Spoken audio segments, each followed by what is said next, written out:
What is up, my friends? How are we? Your weekend has started and you are very welcome along to Friday night's late night agenda, where I think it's fair to say we have a lot to go through. Today, well, the Ben Doak stuff completely came out of nowhere, so of course we're going to talk about that and the battle for his signature. We're going to be speaking around the Mohamed Salah, Trent and Virgil situations, of course. We're going to be giving you some takes from Arne Slot's press conference earlier on today. And the good news, by the way, is Ibrahim Konate and Conor Bradley have both returned to training. Now, I don't know whether they'll be back in the matchday squad for the weekend. It feels a bit quick, especially with them being out, about 6 weeks, I think, for Konate at this point. So I did my preview. That's coming out tomorrow for the United game, so keep an eye out for that one. But yeah, look, ladies and gents, as always, we'll get stuck into it tonight and we'll go through all the very latest that we have for you. It's been a fast-moving day. We're going to talk Marmoush as well, because it looks like Manchester City have made an offer for Omar Marmoush. That's according to multiple reports today. So we're going to discuss that one as well. Craig, you good with the darts chat? Yeah, all good. Yeah. Chat away. It's all good. I'm recording it anyway, and look, I'm going to see the result at some point, so it's all good. I don't expect you to not discuss it, but yeah, thank you for asking, though. I do appreciate that. So, God, where to start, because there is a lot to go through on this stream. Do we want to start with the Omar Marmoush stuff? The Trent, Virgil and Mo stuff? Do you want to go on to speak about the Ben Doak stuff? Or do you want me to get straight to calling John out for being cheap? Because that's where I'm going with this stream. That's where the title of tonight's stream's about, and that's where I'm going. It's getting embarrassing at this point. Embarrassing. You've probably seen the same things I've seen written down today about Liverpool having to be frugal and Liverpool having to, take account of the high wages that the three are asking for. I've not seen many people speaking about the fact that we saved £18 million last summer, John, you absolute cheap clown. How do they get away with it? How? Truly, how do they get away with it? It's embarrassing at this point. Talking about cheaping out on the contracts. Maybe, Liverpool have significant outlays. No, they don't. Liverpool saved money and wages in the summer, made money in the summer, and they're still cry-arsing about it. It's shocking. It's shocking. And it's not good enough. But we'll move on to that later on. Right, I'm going to go in chronological order then, if that's alright, considering everybody has a difference of opinion about where we should be starting on. So let me go back through it. One sec. So we're going to start off with Mohamed Salah, speaking a little bit about what it's like to work with Arne Slot. He said, I didn't expect that the manager was going to be this good, but then we all started working. I'm not surprised at all. He's great with details, great with small things, doesn't have an ego when he makes a mistake, and is great on tactics, which is always good to see. We knew that though, didn't we? Corbin, how are you, bro? Welcome in. That comment's not... Oh, there it is. I was going to say it wasn't coming through for me in the back-end system, but it is. Come up on screen, come on. No, of course, it's just not coming up for me. 1 second, I'll try it again. Nope. Failed. Not working for me. Super. Hang on 1 second, mate. I'm going to have to try a different system. Because Connor's back and everything breaks. So let's blame Connor. It's absolutely nothing to do with Connor, by the way. But Connor's back and it breaks and I can't bring the super chat up. 1 second.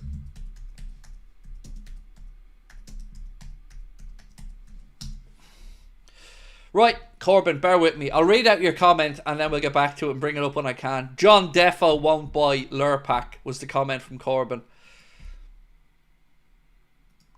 So, 1 second. Oh, and now look, that's not even sending through to Connor. I mean, everything is going against me here, folks. Everything. Bear with me. I'm going to try refresh this one more time and then I give up. Yep, not working. And the message hasn't delivered to Connor, so he's obviously out of range. It's all got a bit P-tongue for me here, so I'm going to try our older system, mate. Bear with me, sorry. Nothing does my head in like this, honestly. I get really wound up about stuff like this not working because it just simply isn't good enough. So bear with me.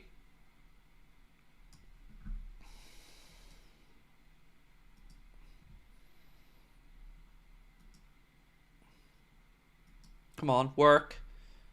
Work. Nope, nothing's working for me. Fuck me. Sorry, folks. Not even messages aren't even delivering to Connor, so I don't know what's going up there. Now they are. Right, so let's get through some of your comments. Sorry, I'm still trying to get this back-end system to work, which it isn't. And you spend a load of dough every month for a system that doesn't work. It's very frustrating.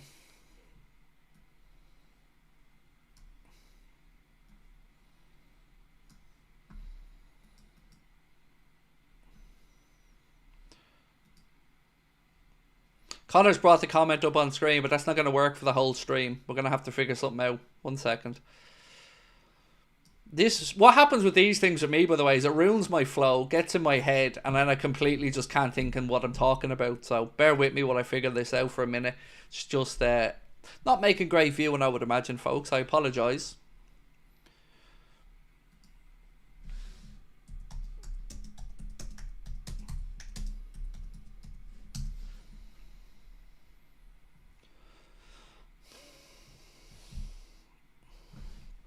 Sorry, Connor's just doing something in the background here on my computer because I don't understand the technical side of it, and if I start pushing buttons, it's likely to explode. Oh, of course it's changed. 1 second, Connor. Nothing's going right, folks. Nothing. It's all going a little bit P-tongue.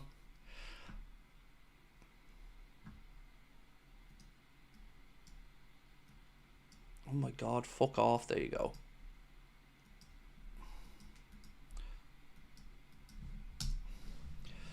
Right. FSG hacking the computer. Clearly John's not happy, you know. John's not happy with the money being spent here. So we'll get to it in a second. Would you rather all three sign new contracts and not buy anyone in the summer, or just sign all of them and get replacements? I'd rather John stop being cheap and us Liverpool fans having to have these type of conversations, because I tell you what, it's a disgrace, because it is what's most likely going to happen. We're going to be grateful for the contract renewals that we get, and probably very little business, which just isn't good enough. And Connor's fixed the back end system now, so we're all good on that one. Thank you, Crosby. Right. So, haven't spent money on signings, haven't spent money on contracts. I'm surprised they even pay staff a wage. It's nothing short of a disgrace what's going on with the situation at the club. And do you know what I'm not seeing yet again? Is people being called out publicly for it. Not enough of it for my liking. We're going to close this back down now. We boot Connor off the system. And there we go. Cool, we're all good. Thank you, Connor. Thank you for your patience, folks. And I apologise for the messy start to the stream. That's on me. So, yeah, it's a disgrace. They haven't spent, as you said, haven't spent on contract renewals, haven't spent on transfer fees, haven't spent. They're a disgrace. They are. There's nothing else I can say about them. I don't know how anyone can defend these owners. I don't. They're now letting the season get in jeopardy because they won't renew the contracts. Now, let's go in and hear from Mo himself on this, because Mo was interviewed by Sky Sports News, and this is what Mo had to say on it. So I'll give you his exact words, so you know nobody can blame me for taking it out of context. The question was, do you really believe it's your last year at the club? Mo replied, SALAH. So far, yes. Into the last 6 months, there is no progress there. We're far away from any progress, so we just need to wait and see. How? Like, honestly, how? How can we be inside the last 6 months of his deal now? He was having had 6-7 months to get his feet under the table and figure it out. And we're still no closer to these contracts being extended. It's a piss take. It's time to speak up. It's time to start being vocal. They're putting the football club's trophy-laden season at risk with their cheapness. And it's a piss take. What are they doing? Like, somebody has to be responsible for this. And I really don't give a shite if you want to blame FSG or Hughes. Have at it. But for me, the club are responsible. And we're going into a game against United. Another big game. And a lot of the talk's going to be around contracts. And you and I and everybody else in the chat knows that one poor result and the floodgates open. That's it. The contract situation becomes much bigger then, and everybody starts complaining more and more. It gets toxic, fingers start getting pointed, and it's all avoidable. It wouldn't happen at other clubs. But yet we're seeing it happen to the three of the 5 most prominent players probably at the club. It's an absolute disgrace. FSG and Hughes can't get away with it yet again, said Nessie. And Nessie, thank you for your membership on the channel, my friend. Big bro, I love that you call me that, Joseph. Thank you. This issue makes me scared and I'm worried. Do you know what, Joseph? I want to say to you there's no need to be worried. But how can I? You know, if I'm being honest with you, I think we will see the contracts of at least 2 of them renewed. But to hear Mo say again, we're still far away. And I'm going to read out some of the poor mouth cry arson for you that we're seeing in the media now as well. So let me read this for you.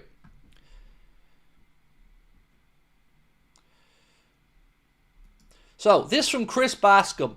Liverpool have been faced with significant financial expectations from 3-star players at the same time with Salah, Virgil and Van Dijk and Trent. Fuck off! Just stop talking bullshit. Liverpool haven't been faced with anything. The cheap fucks have let this get to this point. And now the agents of the 3 players know they have the club over a barrel, and our own stupidity and cheapness is coming back to haunt us. And they have the barefaced cheek to use the cheapness as an excuse. Liverpool are faced with significant contract and financial expectations. Well, of course they are.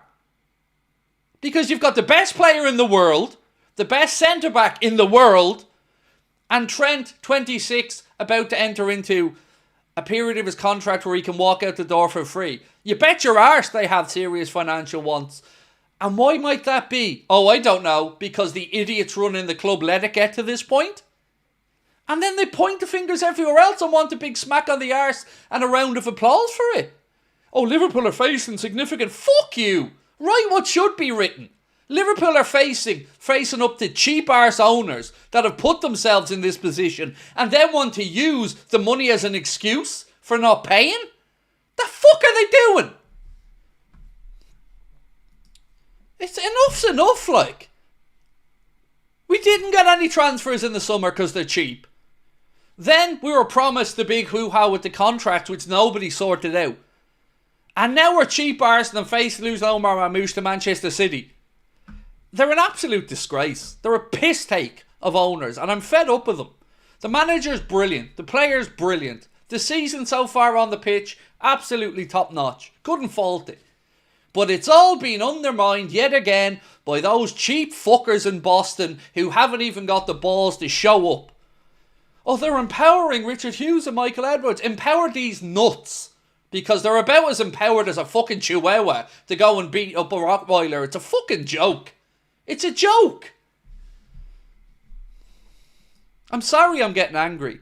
I don't aim it at you guys, but how can journalists write this shite and not have a backbone and say that it's a problem entirely of FSG's own making? If Mohamed Salah wants 400 grand, 450 grand, then pay the man. Because you've let it get to this point. It probably could have been done cheaper. We probably could have renewed them. But no, you don't get to use the expectations as an excuse when the lads are setting the world on fire out there on the pitch. I bet you they were sitting back and I bet you they were fucking praying that Salah was stinking the gaff up. I bet you they were. I bet you they were hoping that they had any inkling, any way to get out of paying him. But Mo went out there and decided to have a record-breaking season. And now they have the cheek to be briefing the media on the financial expectations being high. You saved £18 million in the summer. You cheap fucks. It's a joke. It's an absolute joke.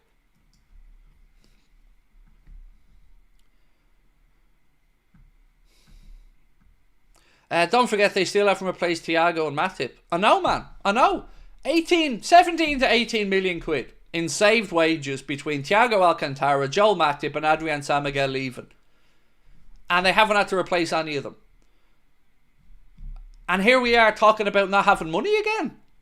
Do they actually take this seriously? Do any of these journalists that are sitting there getting told this shite ever actually go, sorry, but that's bollocks? That's absolute nonsense? That couldn't be the case? So Slot will be on less money than Klopp will be on. No doubt about that. So he would have saved the money. They didn't have to pay to get him out. Or maybe they had to pay a small bit of compensation. I can't remember. But either way, not significant. They went out there and brought in a goalkeeper for next year. And they'll get that money back selling Kelleher. They signed a forward that we don't know if he's going to stay here or piss off back to Italy. I don't know what to make on that one. And nothing else. And now they're cry-arsing about being poor. And then they wonder why our fans sometimes get a bit toxic and a bit angry about it all. And I don't want to hear you happy clappers out there. I don't want to hear we're top of the league and all that stuff, because that's in spite of the other stuff, not because of it. What Arne Slot's done is incredible. You're not going to find anybody in the chat or anybody associated with me complaining about the manager. He's worked wonders. And the players have done what they've been asked to do, which is prove you still have it. Mo, prove you're still at the top level. Okay, done.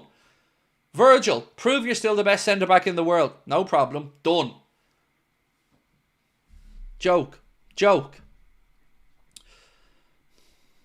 I'm going to move on to speak about some of the offers for Ben Doak in a moment, by the way. Hughes is getting paid to do nothing. Criminal, said Charlie.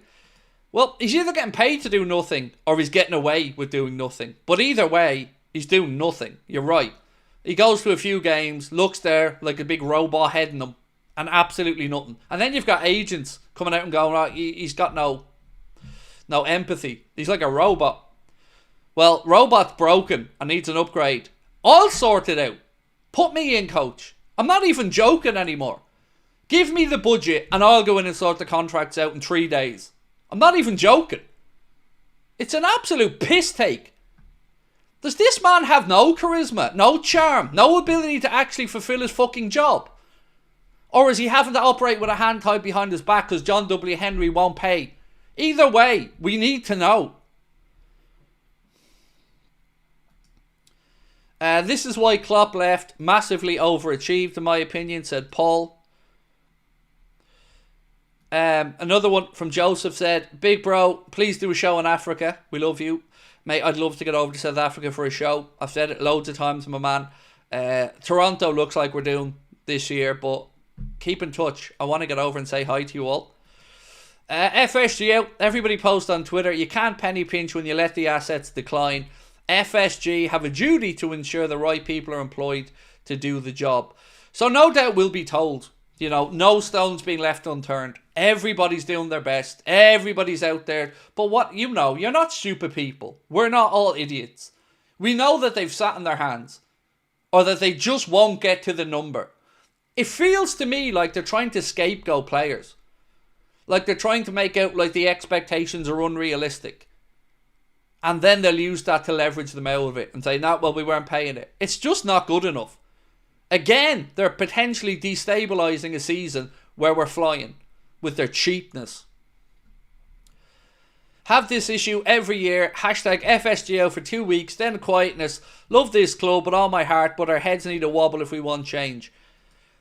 Logan, my man, do you know how much abuse I get for just stating what I think is obvious?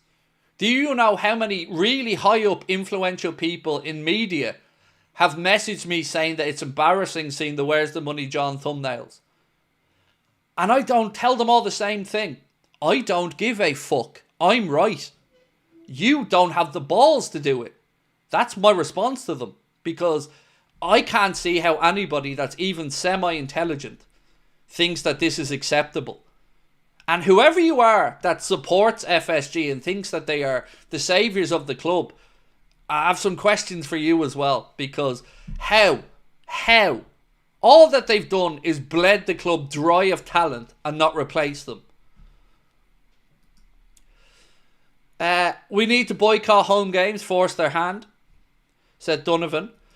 George said, hey Craig, You, the channel mods, and everybody else, amazing. Thank you. Hope you're doing good. FSD are cheap. I want new owners who are ambitious. Much love as always, George. Thank you for being in, bro. And I hope you're having a good day.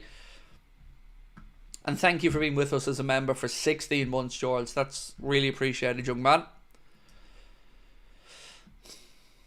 So, I feel like this is blatantly obvious, but I gotta ask it anyway.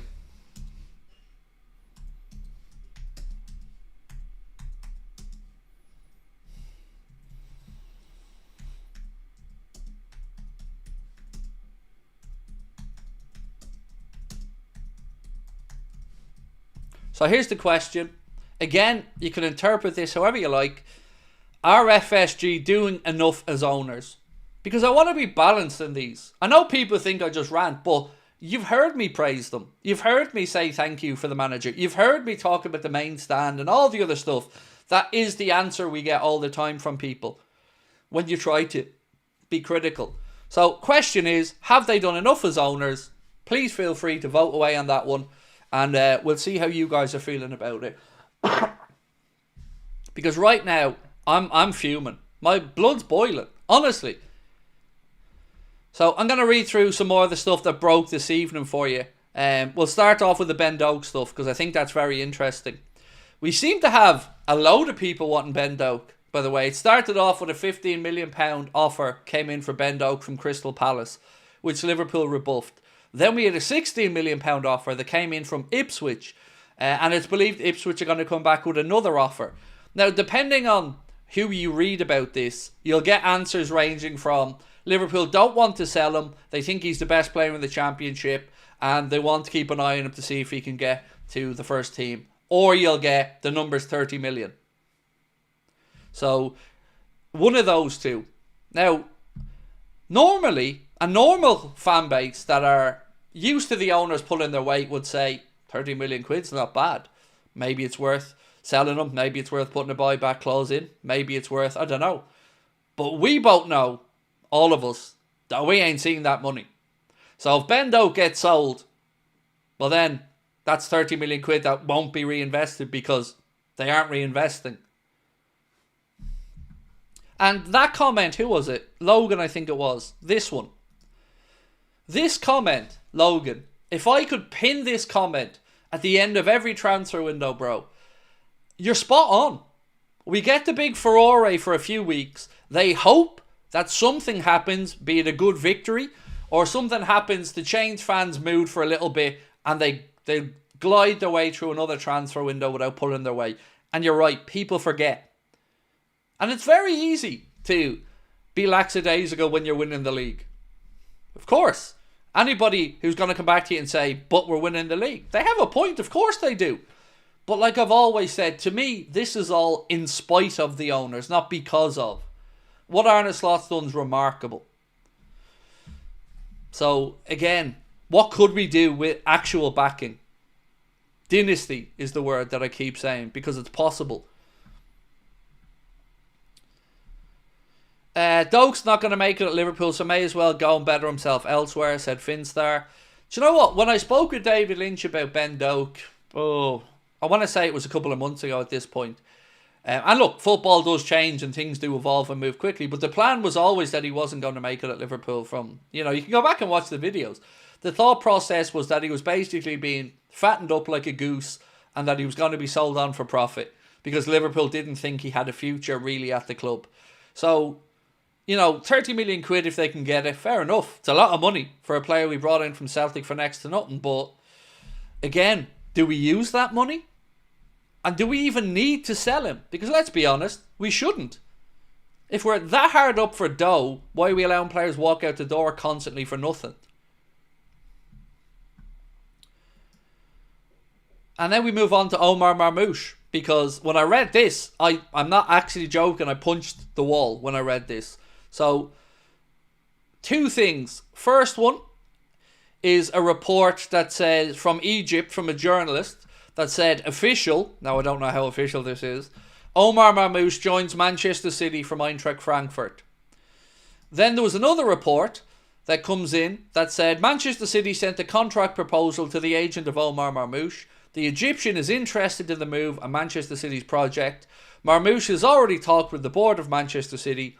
Tottenham, Arsenal and Liverpool are interested.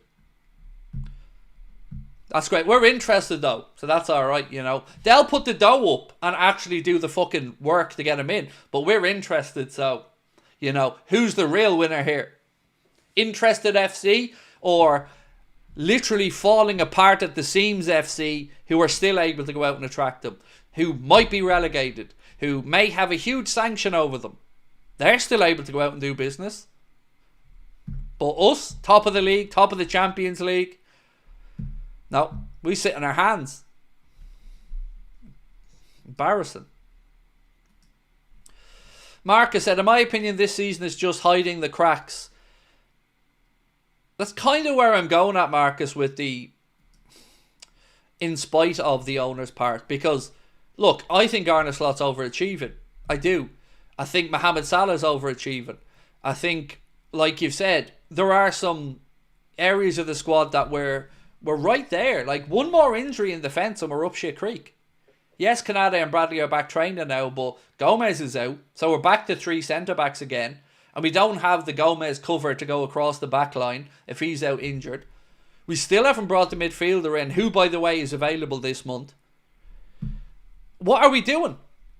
Like, we should have had a plan in place ready to go at the start of January. But no, of course, cheap FC, yet again, embarrassing ourselves. And somebody will have the cheek to support these owners somewhere. Don't call yourself a Liverpool fan. Just don't. Because you cannot look at what these cheap fuckers are doing and think it's right. Maybe in the past you let it go a little bit. Maybe you let it drag on longer than maybe you should have. But deep down, you know they're cheap. This one, can't sell Doak until we get Salah sorted. Absolutely. But let's be honest. If we were not sorting Salah and Doak was the answer and the replacement, I don't think we're going to be too impressed with that either, to be honest with you. Because it's a huge drop-off. All due respect to Ben Doak, who's a great talent. That is a big, big drop. The money we got for Doak will do the same place all the money went for Vandenberg and Carvalho. Yep, turned a profit in the summer and are still cry arson to journalists about money. You quite literally couldn't make this up. Journalists write this shit. Do none of them challenge the club ever? Like, is it just, I don't know, am I missing something here?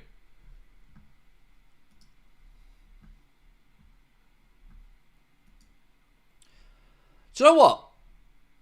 I'm going over on the 21st for the Lille game. And at this point, I don't care if they won't let me into Anfield. Because between now and then, if the business hasn't been conducted and the contracts aren't sorted, expect me to become more and more and more vocal, because somebody has to do it. And I don't want to be the only one doing it, but so many others are, you know, cowards. Because you can't be a Liverpool fan and run a Liverpool fan outlet and not be annoyed at this. And if you are annoyed at it, which you would be because you're human, and you're not talking about it, you're a sellout. And give your head a wobble, because the owners will come and go. They're custodians of the club. And yeah, maybe they're tickling your balls a little bit now, but ultimately, you're a fan at heart. And you cannot be happy with the financial situation at this club. The biggest, one of, if not the biggest club in England, certainly one of the top 5 in the world. And we're going around like a mid-table championship side struggling for money. And yet we're generating tons of it. But you'd be lied to and told that it goes in. Everything that comes in goes back out. But where is the out? Who the fuck is it going to? Because you won't pay the best players in the world. You won't sign anyone. Disgrace of a club. Disgrace the way they're running it.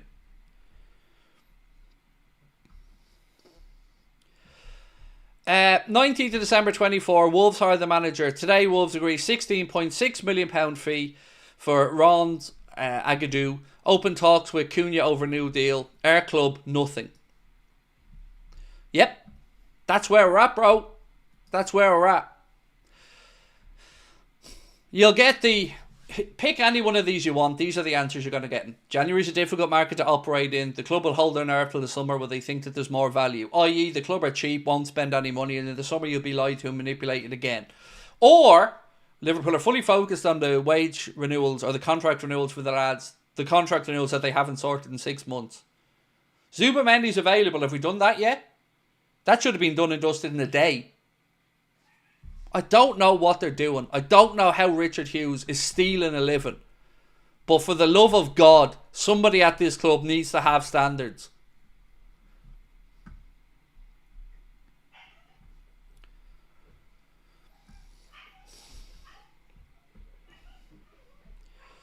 So, again, we said Ipswich Town have come in with an offer for 16 million for Ben Doak. So, there's 2 offers on the table. Both have been rejected. Liverpool wanting £30 million for Ben Doak. Might as well want £100 million because it doesn't make any difference, because wherever the money goes, it won't be spent on transfers.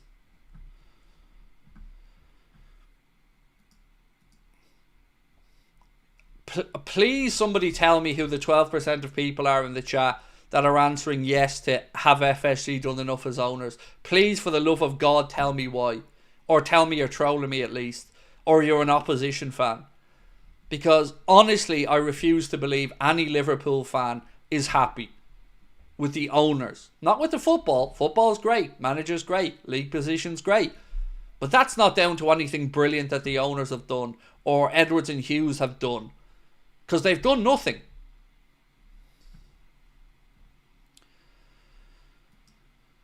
AD said FSG are Hicks and Gillette without the crippling debt.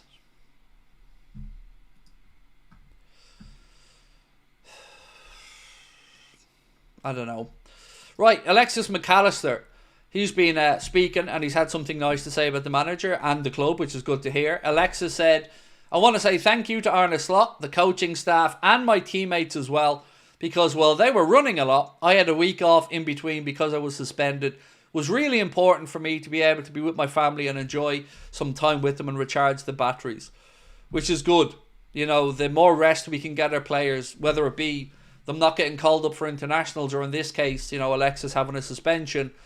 I'm glad that he got to recharge his batteries because he's going to be a very important player for us for the rest of the season. That comment there from Major Payne, I'm going to read it out, man, but I'm laughing and angry at the same time because you're right. Ipswich are showing more ambition than us. Ipswich.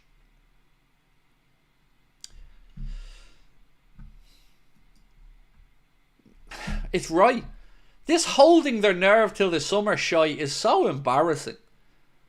It's so embarrassing. Who are they holding their nerve for? It's a joke. They are an absolute joke.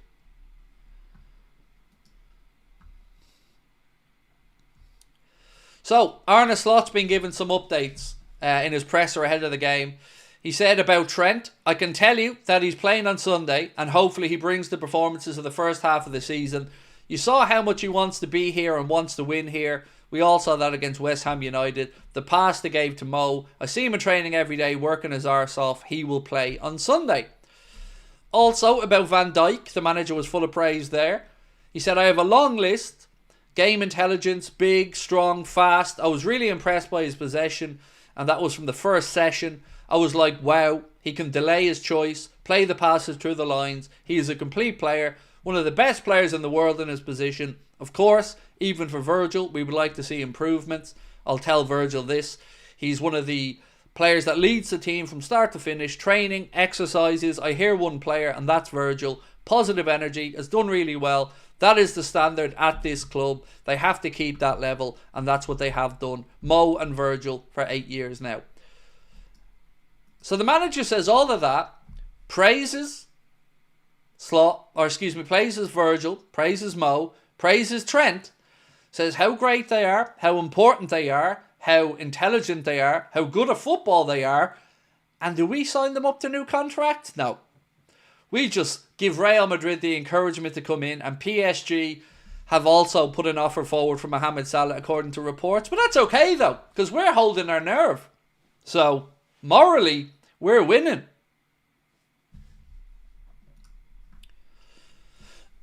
So the manager says all of that, making it pretty clear what he wants. Has anybody got a good reason why the contracts haven't been renewed? Like, not the club are tight, but has anybody got a valid pushback in favour of the club who want to make a reason why these contracts haven't been extended? The treat them mean, keep them keen argument is kind of wearing a little bit thin at the minute. Or the, well, this is a masterclass because Liverpool have the lads playing out of their skin. Yep. But everybody else in the world knows that as well. And everybody else in the world knows that these lads are out of contract. And everybody else in the world knows that they can come in now and speak with Virgil, speak with Trent, speak with Mo. And there's nothing we can do about it.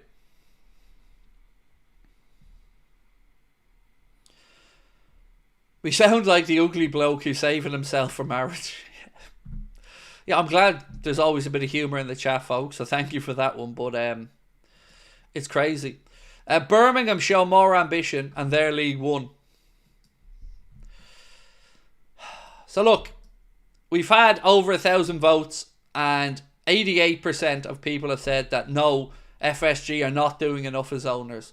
Be funny though, because we'll do this at the end of January when maybe we're still in a good position in the league, and watch it change. People will be bought in with the summer stuff then, the big window, the war chest, the Liverpool holding their nerve comments, and all the other stuff that we see in the media, which you and I and everybody knows is absolute bollocks.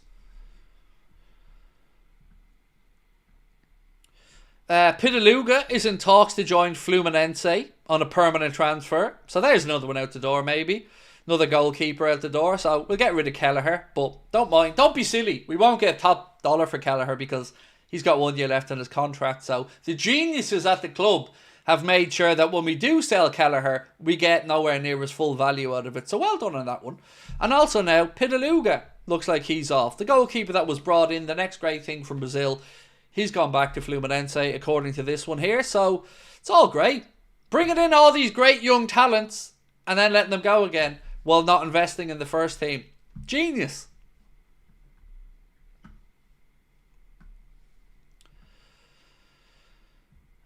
If we win, it'll be in spite of FSG's actions as it stands at the Facement Network. 100%. Now look, I need a favour. We want this to get us pushed out as far as we can. And you can help that by helping us cheat the algorithm by hitting that like button. So if you are on board HMS Pistol League, but angry HMS, do hit that like button for me, folks, because we need to get people on side. And we need to start being vocal about this, because it is nothing short of a disgrace what these owners are doing.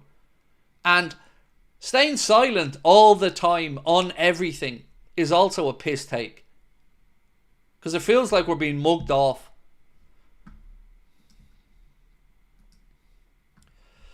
The worst part is we'll probably lose world-class players, replace them with super cheap options, and that will be our window done in the summer. I've got to be really honest with you, right, AD? I'm okay with the recruitment as long as when we turn them into the superstars that they've become, they stay. There's nothing wrong. I don't mind us going out and bringing out a 50 million quid player instead of a 100 million quid player if they think that player is underrated in a financial sense and his stats show that there's a player in there. Great. But you got to keep what's here as well. Especially when they're putting up record numbers like Mo is this season and Virgil is. It's just an embarrassment. I would love to go up to Hughes and grab him and give him a good shake to wake him up. He can clear off back to Bournemouth. So it feels like everything that's been asked of these lads since they've come in hasn't been achieved. On day one, go back and read all the articles. When Richard Hughes was given the job and he came in, it doesn't matter what outlet you pick. The Times, the Echo, the Mirror, the Mail, doesn't matter. Every one of them will have some variation of the first thing in his inbox on his to-do list is sort the contract. Am I wrong? First thing to do. Everybody wrote about it. Every journalist went in about it. Where's that anger now? Where's that energy for the first thing they had to do? When 6 months later, they haven't done any of it. So, what's going on? I think it's a fair question. Everybody was happy to write that the first thing in Richard Hughes' inbox is to sort the contracts out. He hasn't done it. And I don't want to hear that it's because he's not empowered or he is empowered. I just want to hear that they're fucking signed. Absolute joke of a club, the way FSG are running it. Absolute joke. Thank you for the super sticker, Anthony. I can't bring super stickers up on screen, bro, but thank you for the applause super sticker, Anthony Trust. I appreciate you, sir.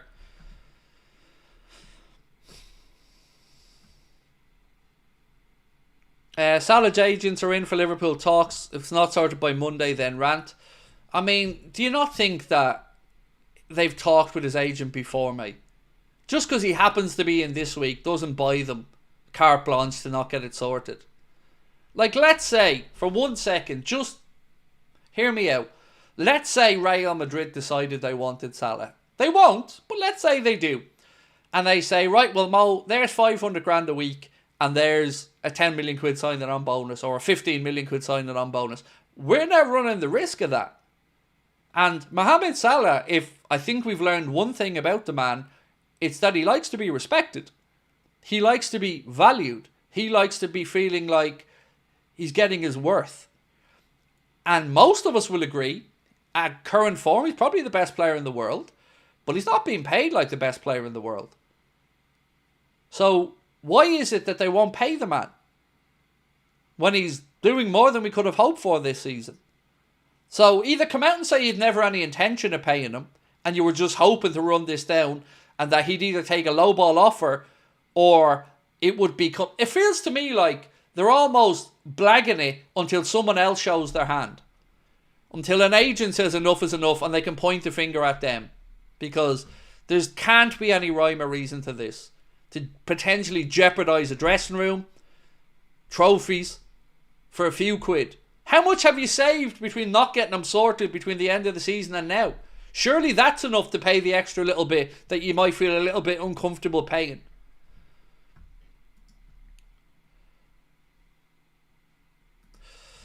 This one.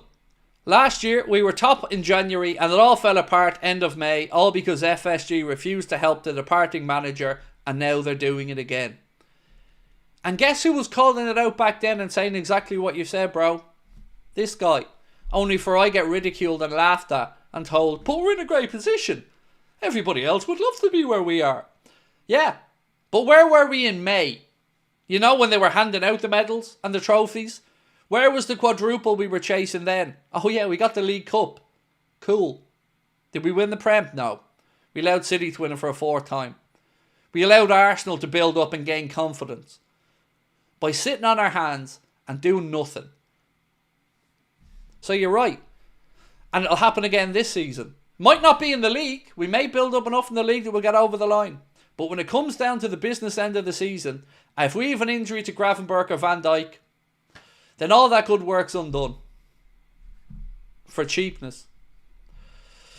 IRL said don't agree. Well, I'm afraid, sir, I'm going to need a little bit more from you if you want to have an interaction, then don't agree. Give me the counter argument and we'll happily have a conversation about it, my man. But don't agree isn't an argument. It's just a pedantic comment. FSG stop City from Marmoush like Spurs with Diaz. I don't know what to say. I actually didn't think Marmoush was going to be available in January personally. I thought that Frankfurt would have held their nerve till the summer. But, you know, you've got Manchester City all over the shop with charges coming out their backside and they're still able to try and go out there and strengthen their squad. But no, not us.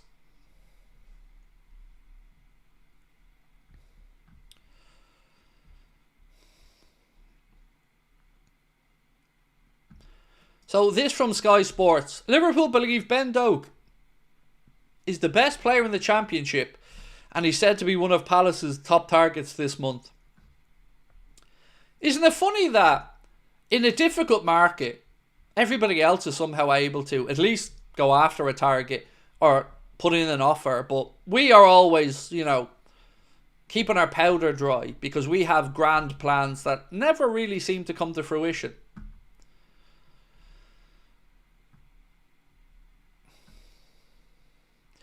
Val said, Craig, I hope you and the family are well. and have a prosperous and safe new year. Thank you, Val. Same to you and yours. I'm an Arsenal fan like you. I'm Cronky's out. See, Val, there's a bit of a difference, right? You got Declan Rice for £105 million. You went and brought in Trossard for extra cover across the front. You're bringing in Marino from Sociedad.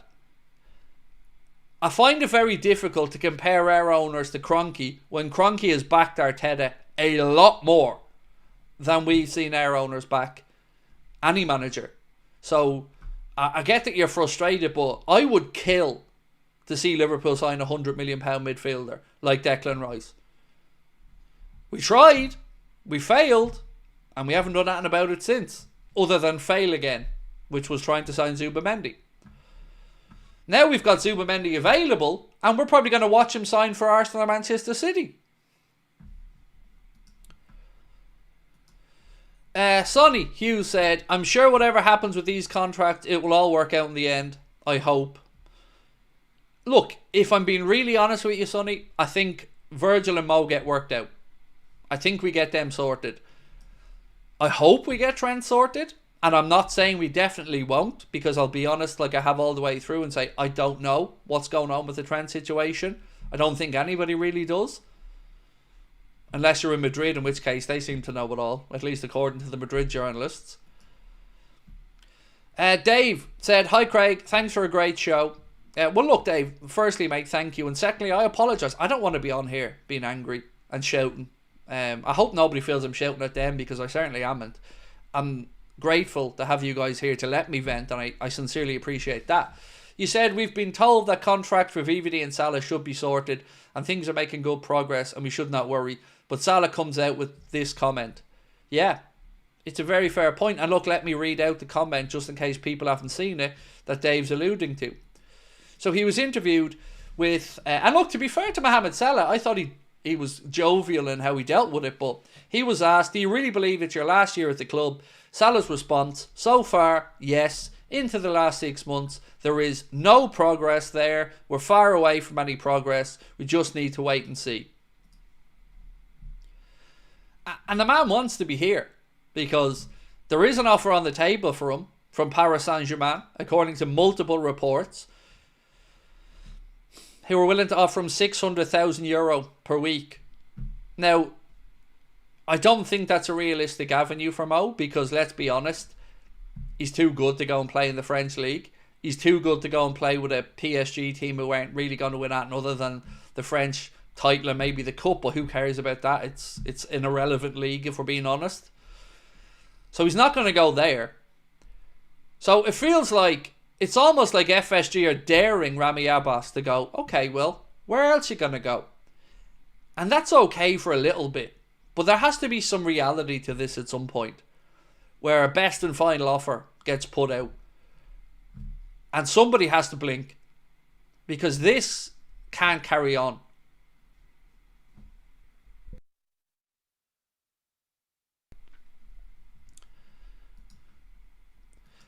I'm worried about Marmoush, the City links. I don't know what to say on it, mate. You know, if City move, they could get him. There's one account in Egypt that thinks it's already done.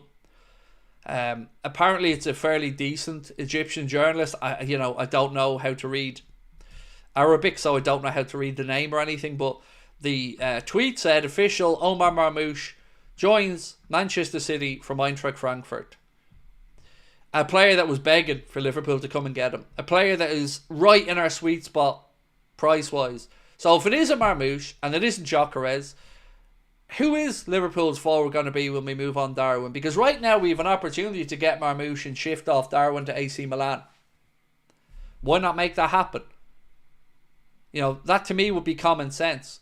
Take the €50 million deal for Darwin, $5 million loan fee for the rest of the season with a guaranteed $45 million, and sign Marmoush for the same money. If he's the player we've been tracking. Because I guarantee you, if Manchester City and Arsenal hadn't have made a bid or looked interested, I bet you we'd be hearing he's not available. I bet you we'd be hearing that from the English journalists.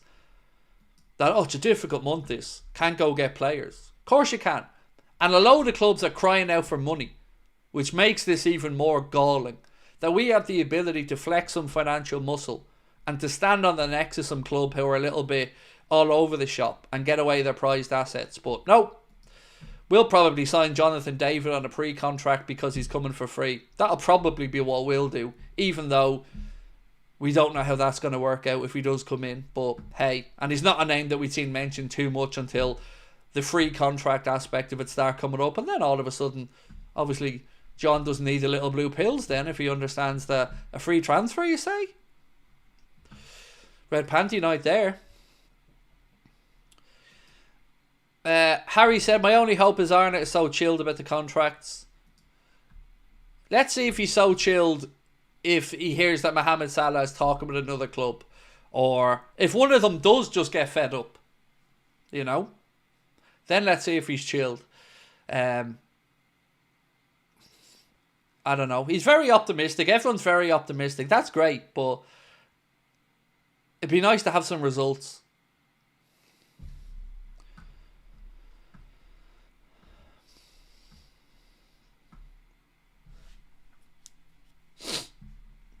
We can't protest. Redman TV will get really annoyed. It doesn't matter. Sure, everyone watches us anyway, so it doesn't make any difference, does it? The handful of people there, sure, it wouldn't make any difference. Should throw up a paywall. We're real fans, though. Top fans. Great fans. Only get the club's best interests at heart. I've pain in my arse with all them local fans, to be honest with you. Your Redmens, your Toss. I've pain in my hole with all of them because all that they ever do is take all the stuff that's on offer and don't actually call the shit out that needs to be called out. It's not easy. It's not hard to do that. You know, it isn't. It's hard to actually have some fucking morals and call out the bullshit that you know is unacceptable. But hey, you know, I'm the embarrassment apparently. Me, the one who actually has the backbone to call that out because I don't give a shite what John W. Henry or the club think of me.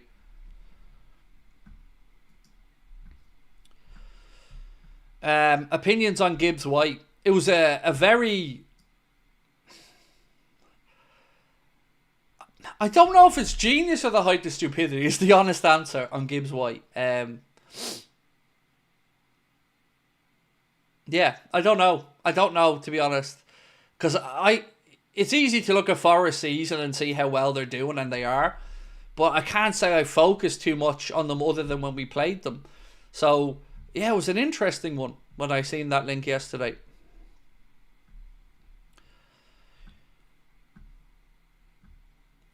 That's why you're number one, Craig. A proper fan channel. It says it like it is.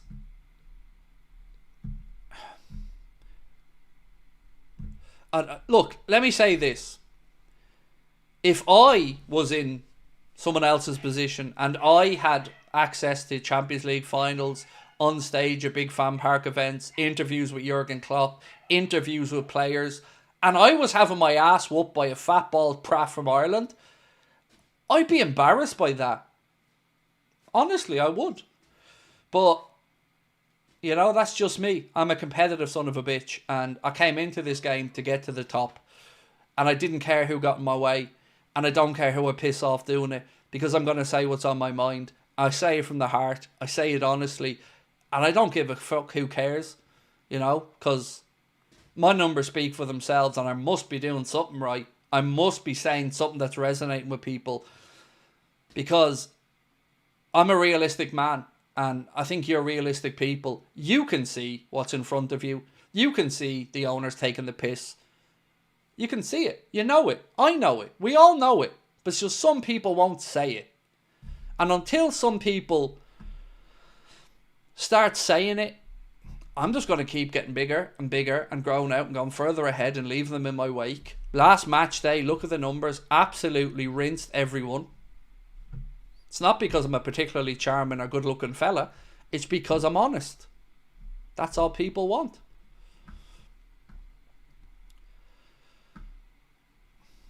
Why would any pro footballer want to go to City? I know, it's a really good point.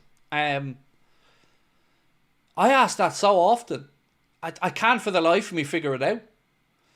You know, even as an agent, right? If you're the agent, how can you look at him and then go, yeah, that's a great move for you. That definitely won't be in League Two next year. Like, it's weird. I don't understand it.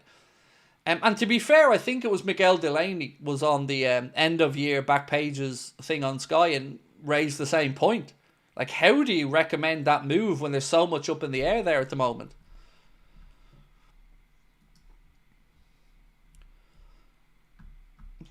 Sorry, I'm getting stuff sent in to me all the time here. 1 second. Right, so we've gone through that one.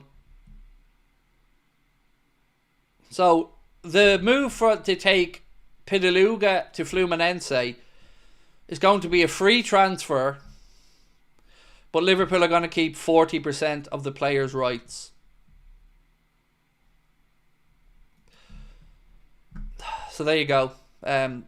Pideluga going to Fluminense on a free transfer, but Liverpool are going to keep 40% of his rights, I guess, for a future sale or whatever.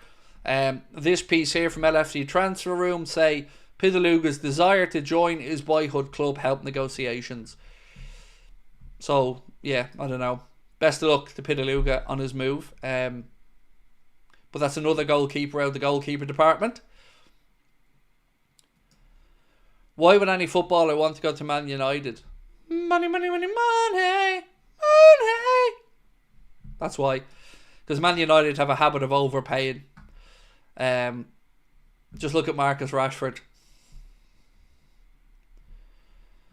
What about bringing back by Cecic? I don't know that one yet, Ty. I don't. I'm catching up with David on Monday and I'll go through all that stuff then, mate. But yeah, I don't know. Look, it's fair to say Pideluga just didn't work out. As somebody pointed out there in the chat, his loan spell at St. Pat's here in Ireland did not go well at all. So maybe he just hasn't settled. I don't know. Always difficult to make a big move like that, especially at such a young age. So no ill feeling towards young Pideluga whatsoever. I hope that I hope he settles back into Fluminense and gets back to enjoying his football.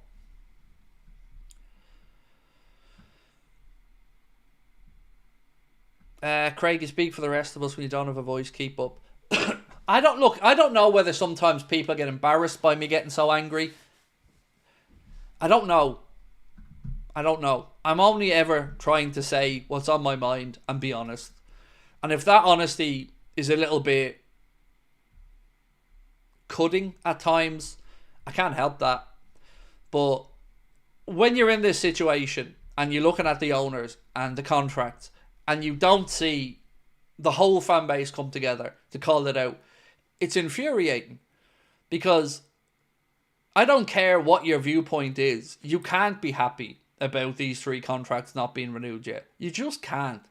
Whether you're somebody who's FSG's biggest fan or whether you're somebody like me who thinks that they're cheap, you can't be happy with the current state of play. You just can't. You can't look at Richard Hughes and think he's done a lot of work since he's come in. I'm sure there's stuff we don't know about. I'm sure he's working hard on other bits and pieces. But these were the first thing in his inbox. Everybody acknowledged that. Every journalist, every fan account, every channel, every podcast, everyone. And he's not sorted one of them. And I don't know how anybody keeps their job in that scenario. Because like I said, if I brought somebody into Anfield Agenda and their only remit was, go find me a new sponsor, and 6 months later there's no new sponsor, well, they ain't going to be in a job. And I would say the same in your job, or in your walk of life, or whatever it is you do for a living. If you don't get results, you're going to get canned. Only for you and I aren't on multi-million-pound contracts. So the standards that we always get told are high at this club. Arna talks about it on the training pitch. The players talk about it. Why isn't everybody else held to those standards that we profess to be so fervent on getting behind? The standards are really high. Well, why doesn't that apply across the board? Because the sporting director has not done a good enough job.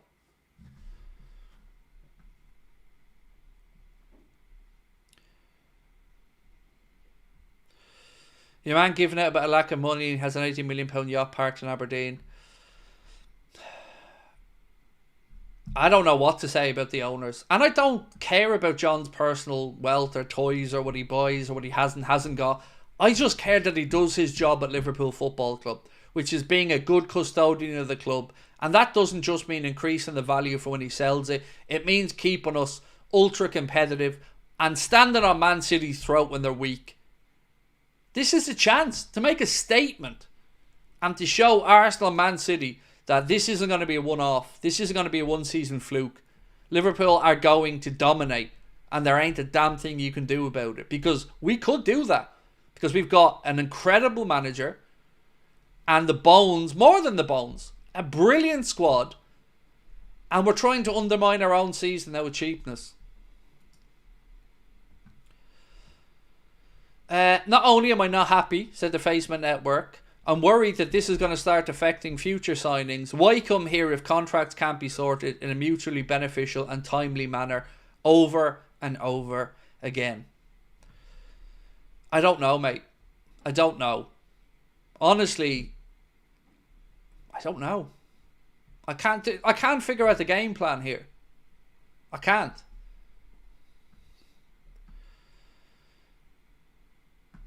Scott, how are you, Scott? Scott said, Marmoush goes to City. I'm going to be more pissed off with Hughes and co. He wanted Liverpool. Go player swap Darwin and 10 million for Marmoush. We don't even have to player swap. Somebody wants Darwin. You know? They want a 5 million loan and then they want to take him with a guarantee 45 million euro. So we can get the Marmoush money straight back in the door. You've even got Darwin liking the posts linking him to moves to AC Milan. So either one or two things happens. Either Marmoush just isn't a target and everything that everybody's been briefed and told about isn't true. Or then everything we're all feeling's the other side of it. Anger, cheapness, no clue what's going on. It's fucking mad. Excuse me. When are we going to talk about Chiesa? Let's talk about Chiesa, my man. Let's talk about Chiesa for a minute. 1 second.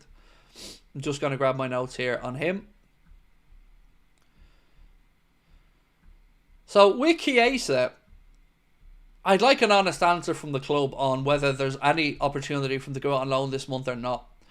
Because we were all understanding as a fan base when we were told it was going to take a couple of months to give him a mini pre-season. Do you remember those words? Mini pre-season? Mini? Well, now we've had 3 pre-seasons back to back. And he's still not fit enough for Arne Slot to think that he's in the team.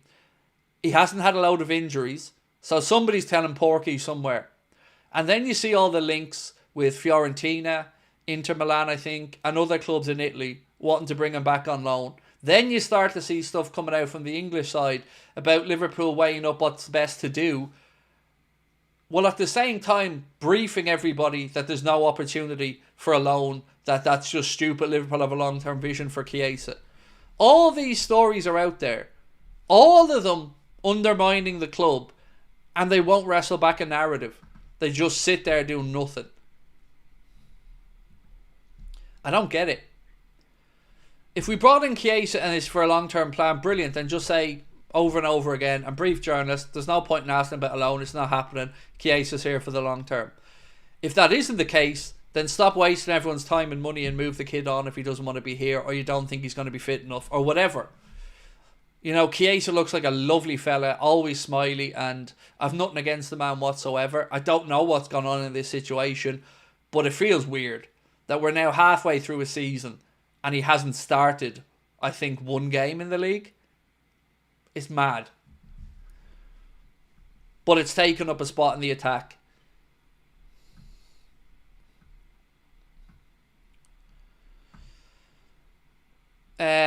They signed Chiesa to keep fans quiet about it. But here's the thing. He's on 100 grand a week there or thereabouts. A little bit over that. Maybe 110. So they've signed him. They've paid him probably 2.5 to 3 million quid at this point. For nothing. So if it's to keep us happy, well, they're costing themselves money not to keep us happy. Because the signing hasn't done anything. So that doesn't balance, if you get me. It's like, yeah, maybe we were pacified with a signing, but A signing that hasn't done anything and is costing a load of dough. Feels like Arthur Melo all over again.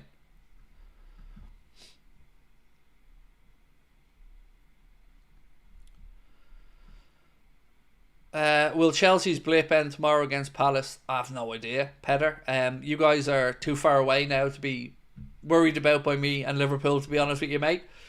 Yeah, it's us and Arsenal now. That's the only two left in the title race. And the worrying thing is, if Arsenal win on Saturday, they could be within 3 points of us when we play United. Now, we will have 2 games in hand, but still visually looking at a league table is going to give Arsenal encouragement.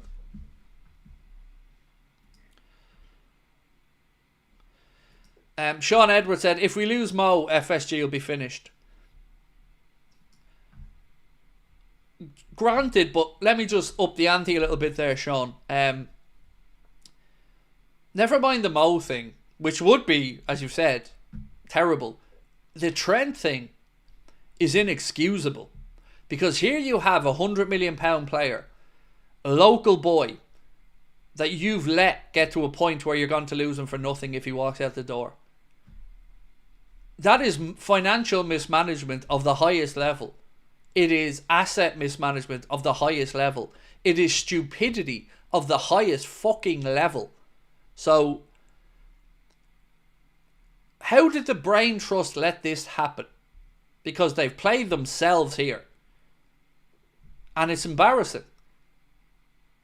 We're all, again, hoping that Trent stays. Hoping.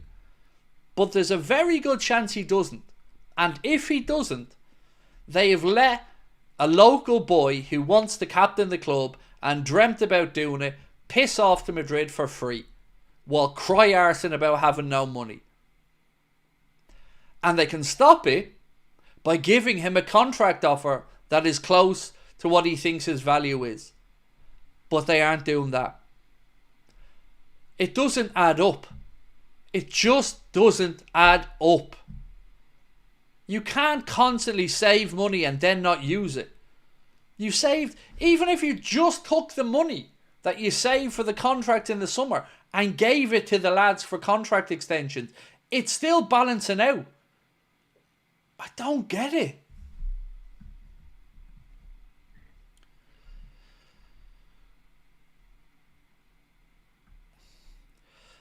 Craig, last few years we've lost Keita, Ox, Milner, Firmino, Matip, Thiago, Trent, Salah and VVD for free.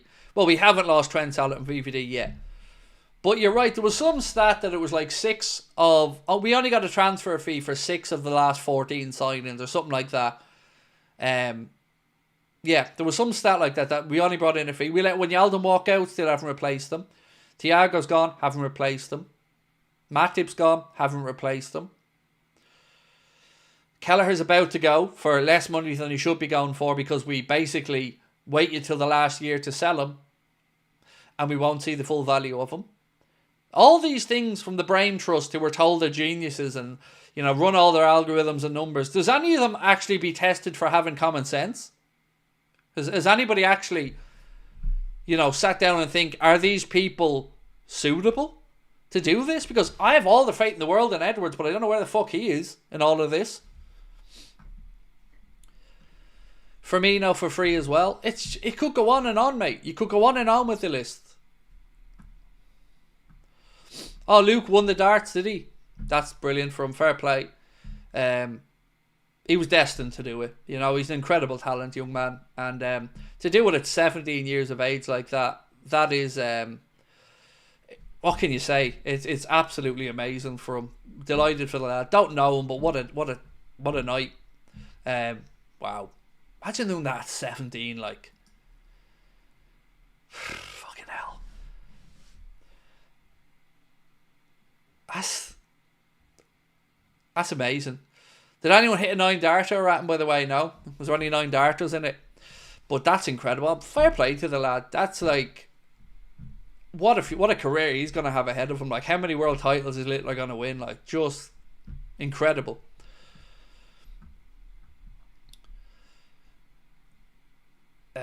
I'm optimistic. Hope we hear good news soon, said AJ. Nothing wrong with being optimistic, bro. Nothing wrong with it. I wish I was more optimistic at times on things and not as pessimistic, but No 9 darters. No, I had 25 quid on the 9 darter. Did you see Bray Wanderers got UCD? I really don't care about who Bray Wanderers got, mate, at the minute in the League of Ireland. In all honesty, I'm more concerned about what's going on at Liverpool, or what isn't going on. If Trent was to leave, Craig, would you take Aina from Forest? I don't know enough about him, Cormac. I've seen he's on a free in the summer, I think, right? But honestly, I don't know enough about him. There's so many players that we've been linked to who I'll openly say to you, I don't know. I don't know enough about them.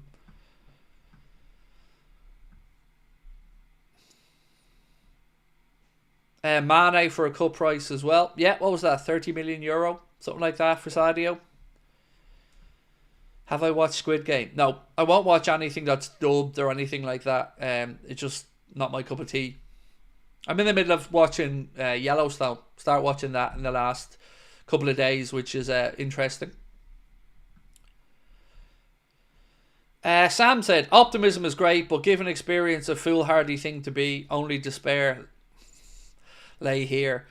Well, I don't have despair, Sam. For me, I've got anger. A lot of anger.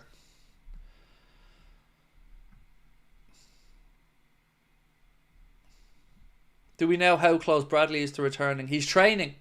So Bradley and Canade both trained today. I don't know if there'll be enough training sessions or enough time for them to realistically be considered for the matchday squads. Maybe on the bench, I don't know. But they were back training, which is good news. Still no absolute confirmed time frame for Joe Gomez being out, but you know, a few weeks anyway by the looks of it. Excuse me. But yeah, great news that Bradley and Canade are back training. I did my preview and I couldn't put Canade into the starting 11 because 6 weeks out, I think it'd be too quick for him to be thrown straight back in after just a couple of sessions. But maybe I'd love to be wrong on it.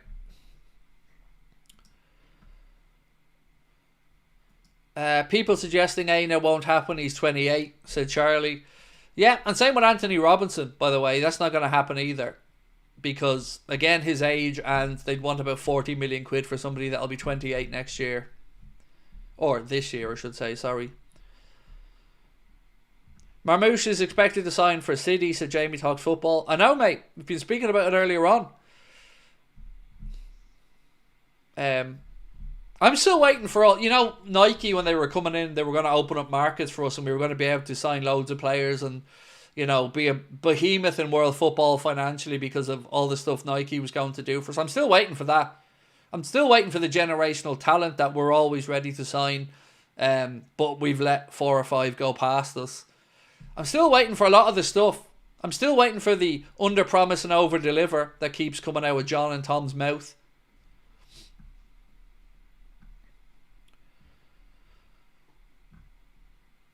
Robinson's 28, I think, James. I believe he's 27, heading for 28. Last time I remember looking in, I swear he was 27, heading for 28.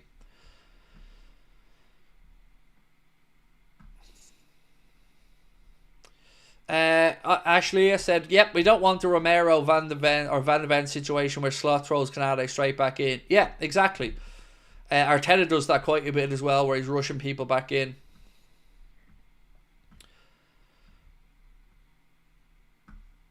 Ash said, don't know how true this is, but Kirkes apparently favours United.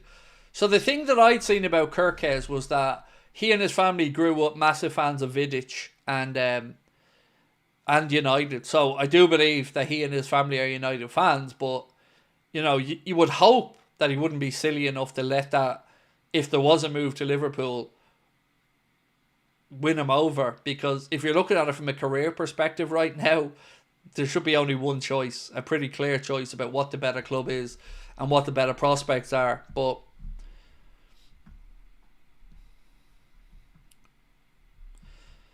Scott said, Kirkes, Marmoush, Zubamendi and Bishek was January and summer I wanted. Kirkes and Zubamendi now, and then Marmoush and Bishek in the summer. I want to ask you a question actually on Zubamendi. 1 second.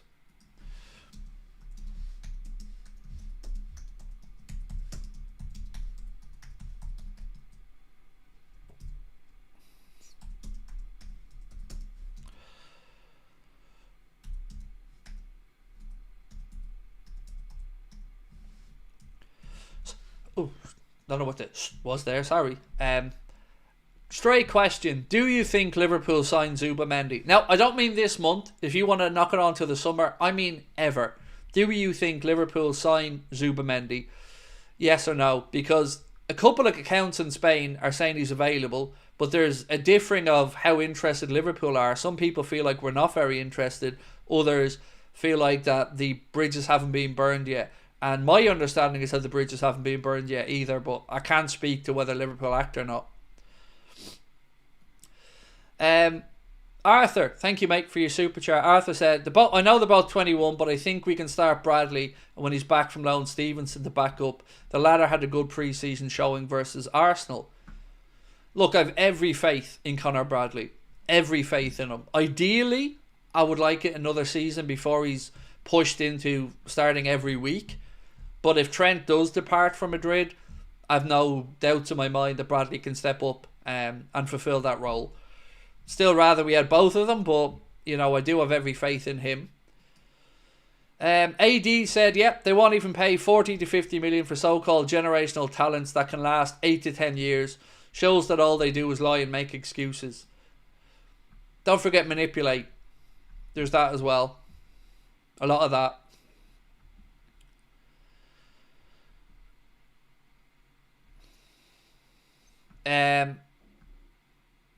What's this one? Thoughts on Reinders as an alternative? When I did speak about him with a journalist, it wasn't David Lynch, it was a different one, a while back, and it was thought that there wasn't serious interest from Liverpool there, but it's a name that's been mentioned a few times. Good player, certainly a good player, but the honest, like Haddo is another name that I'd love to get more feedback on from journalists, because you would think he's tailor-made for Liverpool to come and have a look at, age profile wise. Again, Arne Slot would have a very good idea of his track record, and I'm sure could get a lot of information on him from people in the Eredivisie closer to Ajax. I'm sure he'd have contacts there, but thoughts on Ryan Cherky? I've never understood why we were linked with him, because I don't see where he fits in unless we lost someone, and that then it becomes more worrying. So I think Cherky's a good player, young player, but we have Elliott that can fulfill that role, in my opinion, that kind of number 10 buzzing around in behind the front three, finding pockets between the lines and creating stuff. I don't think we need to spend the money on him.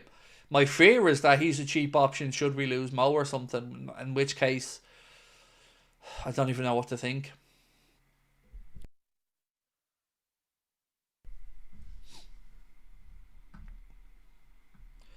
The way FSG act, I don't see anybody wanting to sign with us. They've been neglected by the owners, and it's clear that they don't want us back. It's clear that they want us back in a 6-8 battle, not top 4. Look, there's no part of me that doesn't think they want Champions League money.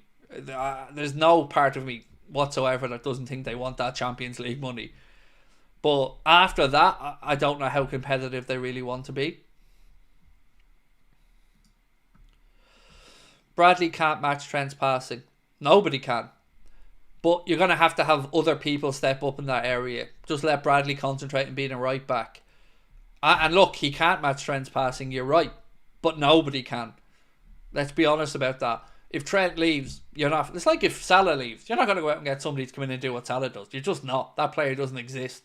So you got to start looking at other avenues then. And as much as Bradley, I agree with you, he's very good in a lot of other areas as well. Got a great engine, can defend well, decent in the final third. So yeah, I do think there's enough positive stuff there. One sec.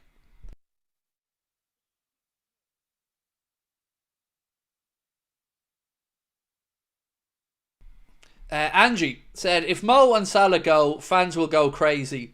FSG out. I'm interested to see what happens, Angie, if Trent goes. Because I still can't believe that Salah and Mo are going to go. Or excuse me, Salah and Verge are going to go. I think he meant if VVD and Salah went.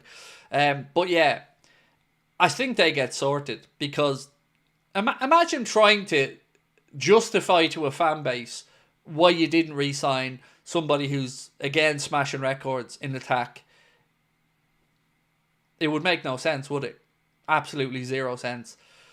I feel like that they just can't do that. There is no answer to that. Like, there is no financial answer, anything that will pacify fans. None. But what I can't understand is this. How can you not get one of them done? Like, that's what's really pissing me off here. You know, it's not like we've got one done and we're still trying to get two done. We have done absolutely diddly squat to get this resolved since the summer. And I'm sick of reading the phrase Liverpool are calm about it all. Because I tell you what, the fans aren't. I tell you that for nothing. People at the club can be as calm as they want, getting paid millions a year. But us fans watching on, we're not calm about it. You haven't earned our trust yet.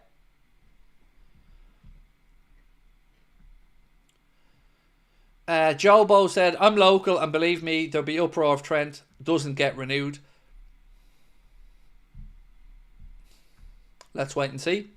I honestly, Jobo, I don't know. I don't know which way to fall down on that.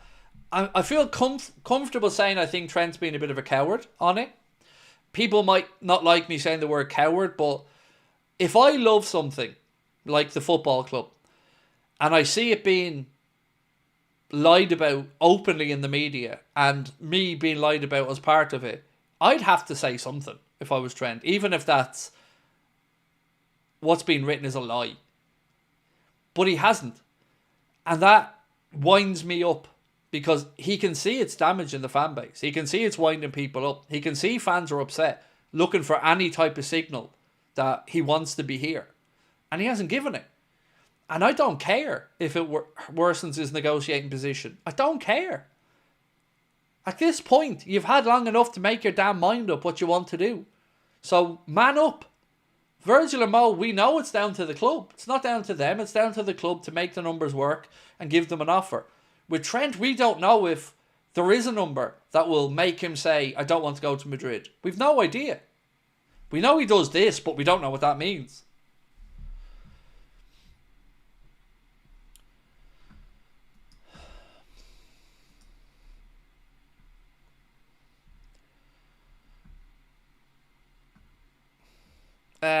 Is it wrong for me to feel disappointed in Trent even though I know it's not his fault? Look, I think these are very individual questions. How you feel about Trent, I can't give you the answer to. Because however you feel is how you feel. What I will say is, for me, I always expect players to be selfish. So I always expect the worst of everybody, particularly in business. Because you've got to look after yourself and your own interest. So, I'm upset that Trent isn't speaking, but I'm more upset, a lot more upset, at the club for allowing it to get here. Because you've heard me speak about leverage a lot over the course of the time on this channel. And they've allowed this situation with Trent to go from a situation where they had leverage and time to a situation where they have no leverage, very little time, and Real Madrid sniffing around and the media writing story after story. So for me, as much as I'm disappointed in Trent not saying something, my anger is mainly aimed at the club. That's how I feel about it. Disappointed with Trent on some stuff, yes, but nowhere near as angry as I feel towards the club for letting it get here. Benjamin said, Ornstein's comments seem to be preparing us for Trent leaving. I think he may go this month, Craig. Ornstein is Edwards' mouthpiece. This damages our title bid. All three are to blame and the club. I think Trent goes as well. But I don't know that to be a fact, so I have to be honest about that and say let's wait and see, because I don't know.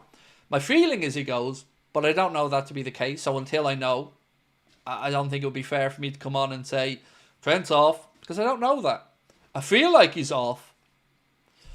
But see, have we got confirmation on this, by the way, that Mechanite said, because many people have said this to me as well, and you know, I don't know if this is true or not, but it's doing the round, so let's talk about it. You said Trent refused a 6-year contract in 2021, signed a 4-year deal instead. He engineered this. Now, I've seen that mentioned quite a bit. I've had people email it to me. I've had people talk about it in our Discord. I've had conversations with my own mates on WhatsApp about it. But I don't know 100% if that's true or not. But if it is true, again, I don't blame him. Because I'd probably have done that in his position. You know, why would you sign a 6-year contract when football moves so quickly that in 3 years' time, that 6-year contract could look like pittance?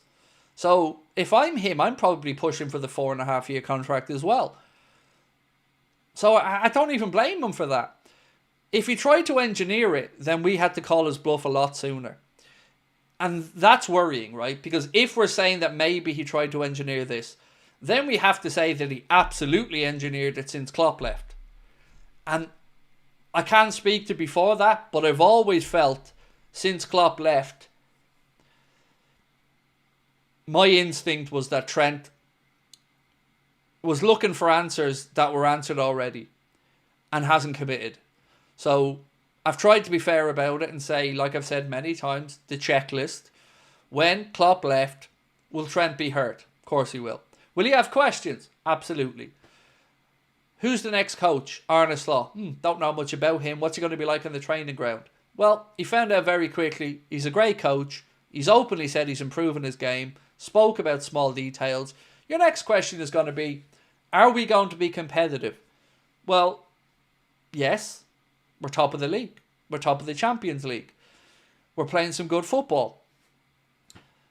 I can't speak to, is he satisfied of the club's ambition?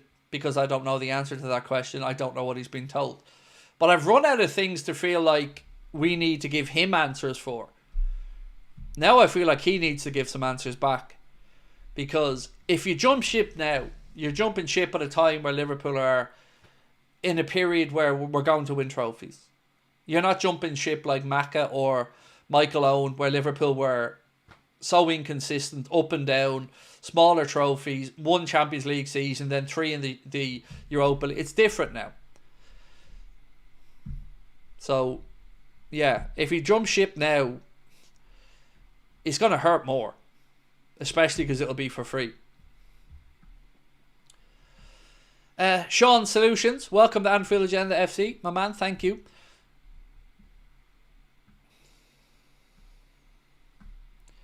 What do you think of the Alphonso Davies links?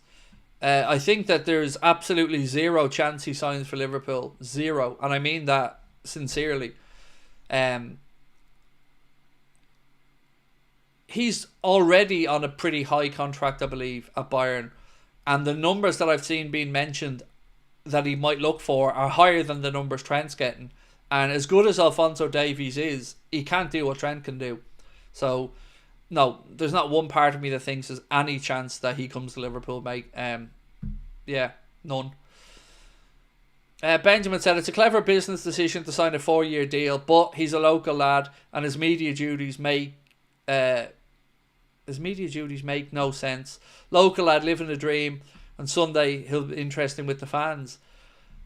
I think all it's going to take, Benjamin, is one poor game from Trent or one result that Liverpool fans deem unacceptable, and the whole tone changes. I don't know what else to say, mate.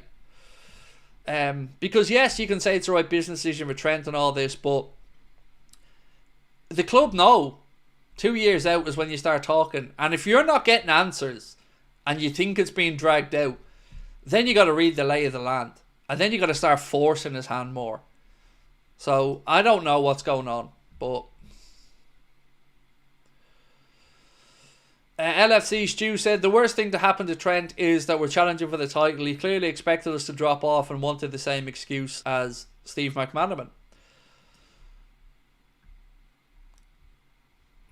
I don't know. You know, I wish there was a bit more ruthlessness at Liverpool, because they're going to get a sense of whether they feel we're being strung along or not by Trent. Surely they'll have had time to figure that out. And if they do think that that's even possible, they're going to have to play a hardline stance or they're going to look weak. The club's going to look weak and vulnerable. And again, like I've said, in any negotiation, if you're going to buy a house, you're not going to negotiate it for a year.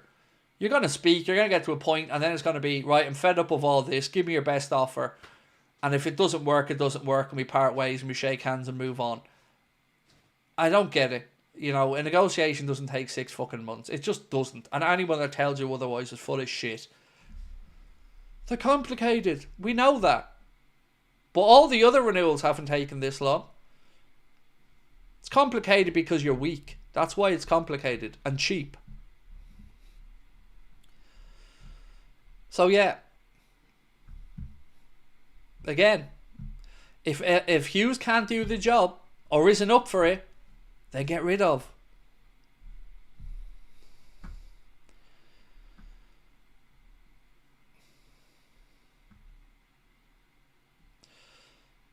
Oh, Adrian, mate, thank you for that comment. I'm going to read it out now, bro. And it summarises, I think, most of us, mate, in the chat. So let me read it out. Adrian said, we're in unbelievable form. We're top of every competition.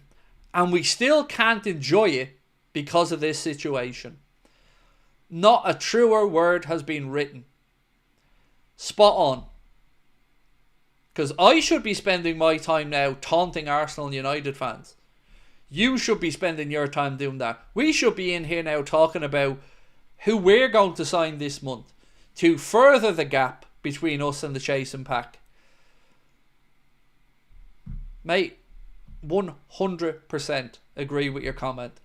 And it makes it all the more galling when you read the stuff in the media like this.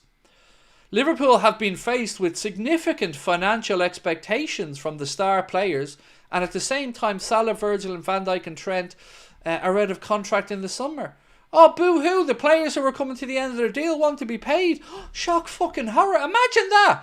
Imagine the lads who have all the leverage in the conversation wanting big bucks. But thankfully they're not playing well. Oh wait, shit, no, we're top of everything. And they're all brilliant. Huh. It's almost as if they're within their fucking rights to ask for money. Now, if the club don't want to pay it, be honest.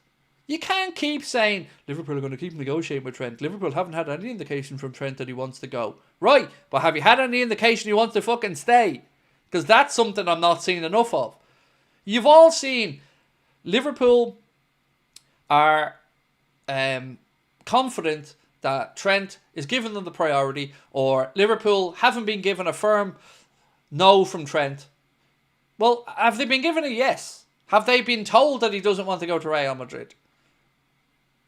Because I'm not seeing any answers to that.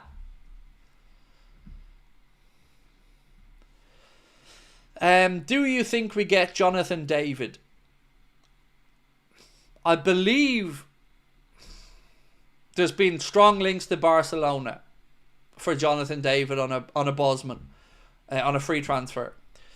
There's also interest in Italy, and Lille are also exploring the option of trying to keep him at the club. So I don't know, is the honest answer. Not the worst shout in the world by any stretch, by the way. You know, certainly on a free transfer, his numbers are very respectable. But I wouldn't have him at the top of my list if I was looking for a striker to bring in.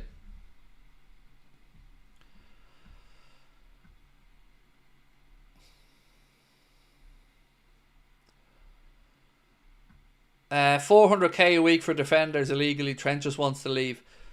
I don't know what he's asked for. You know, I don't. But anything over 270, if he even tries that, bye-bye. Yeah, I don't know. Tipsy Dipsy said, imagine the backlash if Mo Salah and Virgil renewals fall through. Edwards and Hughes should be booted out the door and FSG should sell up. Yep. I'd make an argument they should be doing that now, because, you know, if I'm John W. Henry or Tom Werner, I'm on the phone to Richard Hughes saying, what's taking so long? How have none of these been tied up? Unless it's intentional. And then we've a far more worrying story developing there.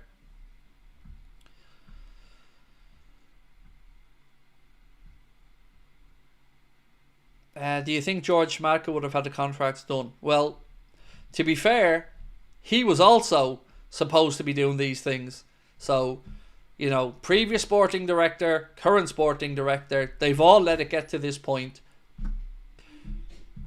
So, you know, everybody, club level's at fault on this. So, I asked you guys, do you think Liverpool signed Zubimendi? And I said, I don't mean this summer, I don't mean this window ever, as in the next few windows. And 72% of you guys and girls that have voted said no. You don't think that we will sign him. And when we know he's available now, that speaks to how much faith we have in the higher-ups at the club. Because it should be an open and shut, easy transfer. Do you think we get these contracts sorted this month? Cheers from Canada, said Kareem. So, Kareem, my own deadline, bro, was the end of December. Because I didn't want these lads being able to go out there into the open market and be spoken to by any club outside the Premier League that wants to approach him or his agent, or them or their agents. So my own personal date or line in the sand was the end of December. Now we're into piss take territory for me, so I don't know. But what I would say to you is January 31st doesn't mean this goes away. Because yes, transfer window was closed, but negotiating a pre-contract to move elsewhere is still wide open between now and the end of the season. Like, that window's there now. That's a 6-month window or a 5-month window they have right now to negotiate to get these lads out of Liverpool. You know, it doesn't close when the window closes. Unlike trying to buy a player or sell a player. These can, once you're into the final 6 months, they can talk at any point. They can sign a pre-contract at any point.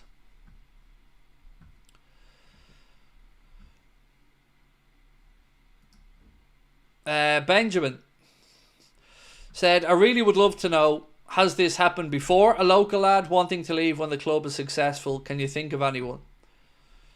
Well, you're asking somebody who hasn't seen a whole period of Liverpool success in my lifetime, so it's probably a difficult one to answer. This is probably the first time it's realistically happened that I can say Liverpool are at the top of the tree. You know, we can talk about Gerrard in Istanbul, but ultimately there was more to that. Because Istanbul came out of the blue.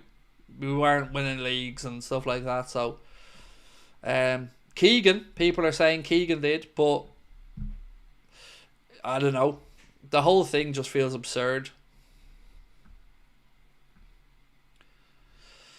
Don Pre said, Craig, unfortunately, I'm strongly believing or beginning to think that the plan for FSG is to let all 3 players go. I don't know how they sell that. I don't know how you sell that to a fan base. Even like bringing in 3 stars, like 3 names that would have us all going, wow. Still not going to cut the mustard because nobody's going to replace Virgil and Mohamed Salah. Nobody.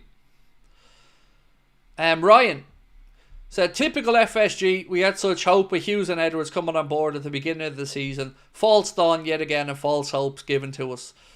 Yeah, but more excuses because we were told, well, they're only in the door, you know, they have to work and they have to get things done and they have to have time to figure it out. Then this window comes around and they're holding their nerve. They're holding their nerve. Do you believe that? Because I don't. You Never Walk Alone 2.0 said FSG are milking us, bought us for 300 million, now we're 3.5 billion. Yep, and you know the weird thing? I've no issue with them getting that money as long as they keep us competitive, as long as they back the managers, as long as they do their job. I don't mind the value of the club soaring and them making huge money in the long term. No problem with that whatsoever, as long as we keep winning and as long as the manager's getting backed. So, even as much as I despise them, I don't begrudge them their profit when they sell the club. But while you're here, you have a duty of care to make sure that the manager is given everything he needs to compete. And if you don't do that, it's a dereliction of duty for me as a custodian of the club. Matt Denny said, but they saved us. Yeah, I know, mate. That's the argument you get a lot. I'm most hurt by the local fans who won't speak up on this. Not the local match-going fans. I mean the local content creator fans. I don't know what to say about them anymore, because I hate going in on people on a personal level, because I'm sure these are all lovely people. But it boils my blood. It honestly boils my blood seeing these people being Liverpool fans, singing with Jamie Webster, celebrating the good times, and then when there's blatant shenanigans, nowhere to be seen. Not a voice to be had. Nothing to be said. Business as usual. And claim to represent fans. Just fuck off with it. Like, honestly, you're bought and paid for.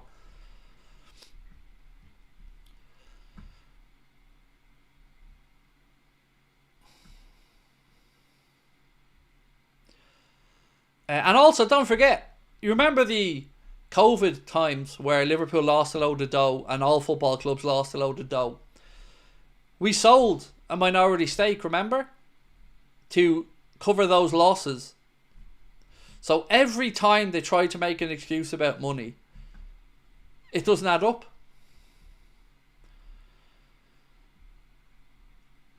They're all Mr. Positive. But you see, that's not real.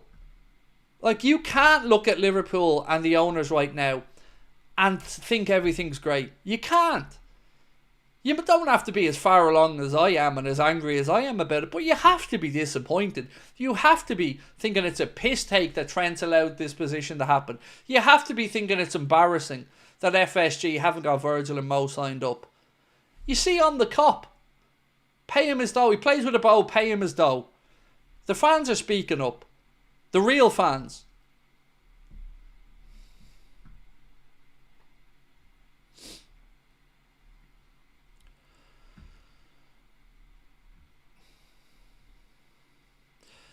Brendan said, I believe under PSR rules, Liverpool have a large amount of money to spend. They do. Now look, there are people far better placed than me. Mo Chatra, a great account on X if you're on there. I think he works with Anfield Index as well. The man knows football finance inside out. I would always encourage people to have a read of what Mo has to write. Swiss Ramble, of course, another good football financial account. But yes, Liverpool do have the ability to spend. They just choose not to. So, did I tell you guys a story of us asking a very prominent Liverpool podcast, would they like to do a crossover video? Would you like to come on for a chat with us and I'll go on for a chat with you? And the response we got was, checked out the channel, it's not our vibe, we'll give it a miss. So I kind of sat back and thought about that for a while, and I thought, what's not their vibe? Because I've seen them do Liverpool content with loads of tiny little content creators that are far more arrogant and ill-informed than me. But I'm not the right vibe for them. Why is that, do you think? Because I'm a Liverpool fan. They're Liverpool fans. Where's the vibe? Is the vibe perhaps that I call out the shit you won't and you're a pussy? Is that the vibe? Or is it the vibe that you're now a business and that becomes more important than being a fan? Is that the vibe? Or have I missed something? Is it that you don't want to, I don't know, entertain somebody coming onto your channel who, or your podcast, who may have a difference of opinion? I don't know. But it fucking stinks. It stinks. And it does my head in, because, as I've said, I'll work with anyone. I'll talk with anyone. But, you know, and that was, by the way, it was the Anfield wrap. I'm just going to fucking say it. John Gibbons was asked, did he want to come on the channel? He said, checked out the channel, not my vibe, or not our vibe, give it a miss. Not our vibe. And I was a huge fan of the Anfield wrap, by the way. great content creators, but after that, they can fuck off. Because to me, they're the exact same as Redmen and everybody else. Bought and paid for shills who don't have the balls to call out the owners and yet want to talk about them being super fans and representing the club and getting up on stage and doing all the things, all the little, you know, tickling of the nuts for not having the courage to actually stand up and say what needs to be said. So, yeah, you're right. We probably aren't the right type of vibe for you because I have morals and balls. So maybe the vibe you're talking about is a little bit too real for you, a little bit too honest for you, a little bit too close to the bone for you because I'll call out what you won't.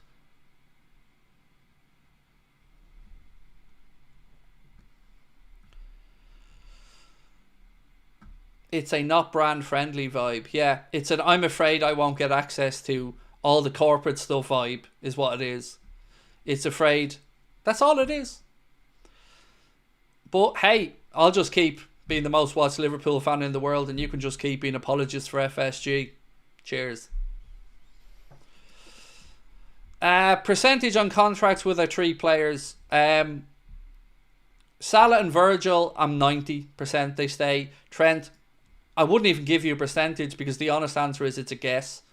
I have no idea. I've said that all the way through this process. I've got absolutely no idea what happens with Trent. I can't get any information on it. I can't get a read on him. I just don't know. What score prediction for the United game? Nope, not that one. It's this one. What's the score prediction for the United game? You're going to have to wait till tomorrow for that one, my man. I recorded the preview and it's coming out. Yeah, it's coming out tomorrow morning, so keep an eye out for that one.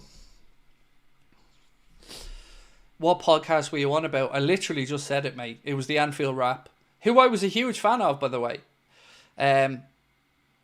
Yeah, we asked John Gibbons, did he want to come on for a crossover video, and I'd happily go back on theirs and checked out the channel, Not the Right Vibe. That was the answer we got given. So, there you go. Not the right vibe. I'm a Liverpool fan, they're Liverpool fans, but not the right vibe. Why is that? You know the answer. I know the answer. Everybody knows the answer. But, hey ho. It is what it is. I'll just keep doing my own thing and keep saying what I think needs to be said. FSG will be hounded out, and rightly so. If all 3 walk for free, contracts don't take this long. They don't.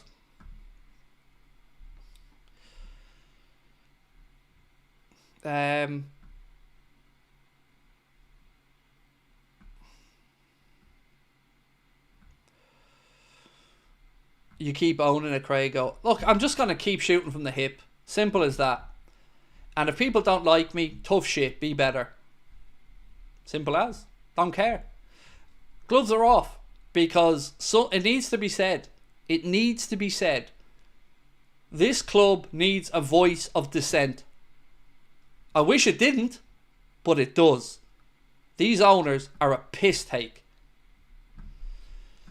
Hoarder. And as I said, no, I don't have any ill feeling towards any of them individual people. But I have massive gripe with them not having the courage to say what they're feeling. Because I know that they're as annoyed as we are deep down. I know that they are.